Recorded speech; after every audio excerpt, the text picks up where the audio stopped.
नमस्कार दोस्तों। ये खूबसूरत घर है शोले फिल्म के अभिनेता मैक मोहन जी का।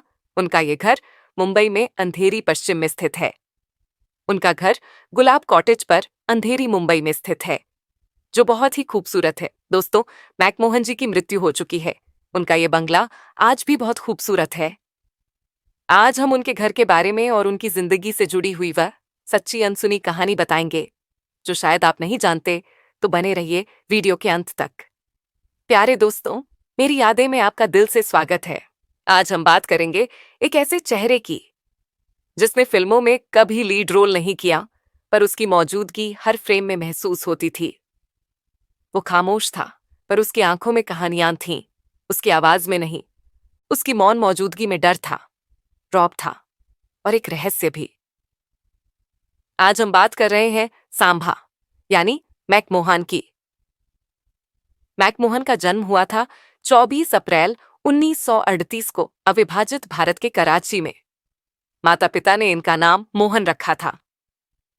इनका पूरा और असली नाम था मोहन माखी जानी, लेकिन दोस्तों ने इन्हें मैक कहकर पुकारना शुरू कर दिया।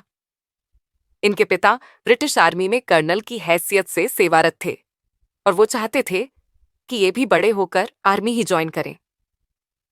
ये जब मात्र 2 साल के थे, तब इनके पिता का ट्रांसफर कराची से लखनऊ हो गया। इनकी शुरुआती पढ़ाई भी लखनऊ में ही हुई। क्रिकेटर बनना चाहते थे मैकमोहन। बचपन से ही मैक को क्रिकेट खेलने का बड़ा शौक था। वो बड़े हो क्रिकेटर ही बनना चाहते थे और भारत के लिए क्रिकेट खेलना चाहते थे। भारत के आजाद होने के कुछ सालों के बाद मैक क्रिकेटर बनने का ख्वाब लेकर मुंबई आ गए। उन दिनों में मुंबई ही भारत में इकलौती ऐसी जगह थी जहां क्रिकेट की ट्रेनिंग सबसे अच्छी दी जाती थी। मुंबई में इन्होंने जय हिंद कॉलेज में दाखिला ले लिया और कॉलेज की क्रिकेट टीम के लिए खेलने लगे। यहां ये बात भी आपको बतानी जरूरी है कि लखनऊ के जिस स्कूल में इन्होंने पढ़ाई की थी और मुंबई के जय हिंद कॉलेज में भी महान अभिनेता सुनील दत्त इनके सहपाठी रहे थे।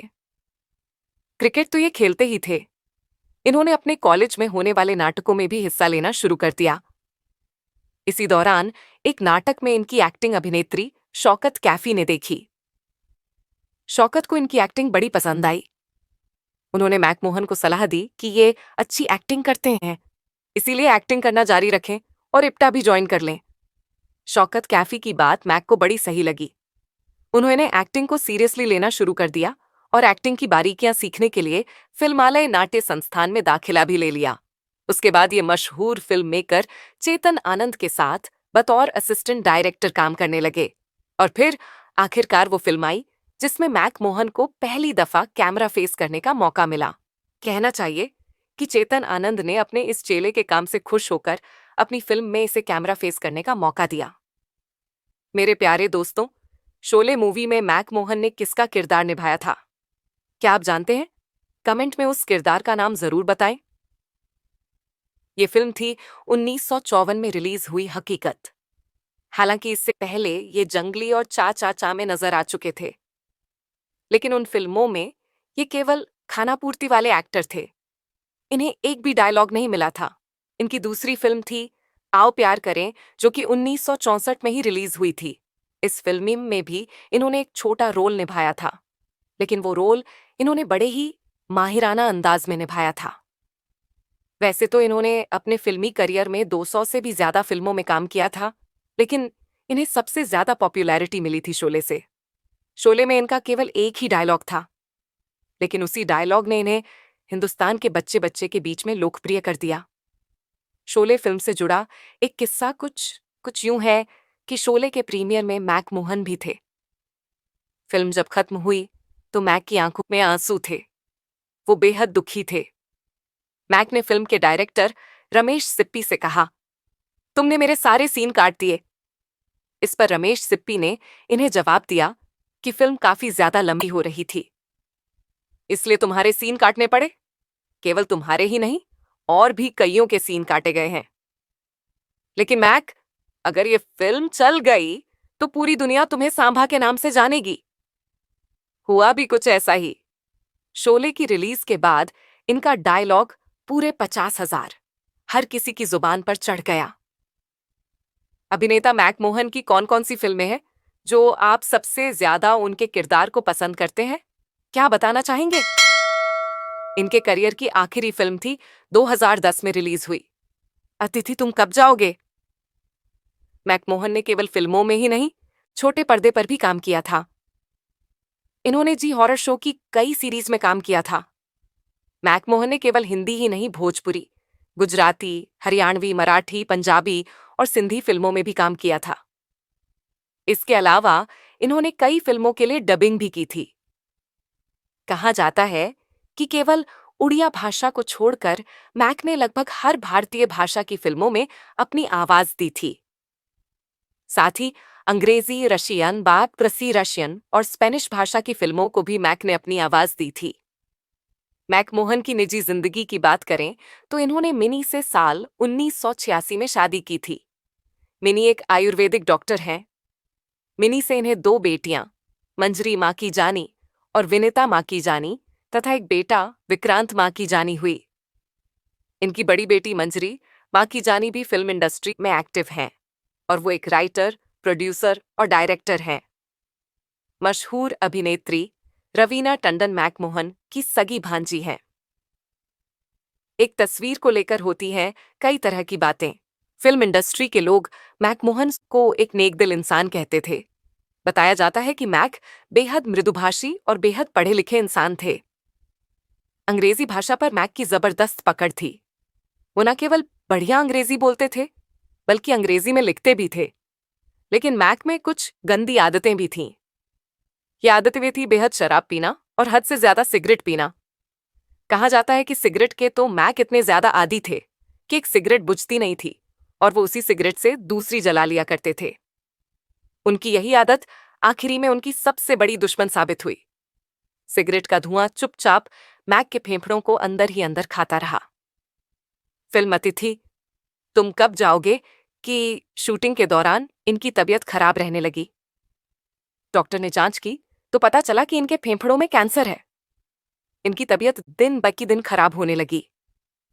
इनका इलाज मुंबई के कोकिलाबेन धीरूभाई अंबानी अस्पताल में चल रहा था।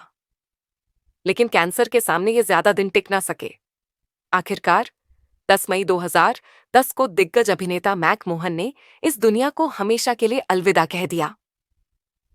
मैकमोहन को इस दुनिया से गए सालों गुजर गए।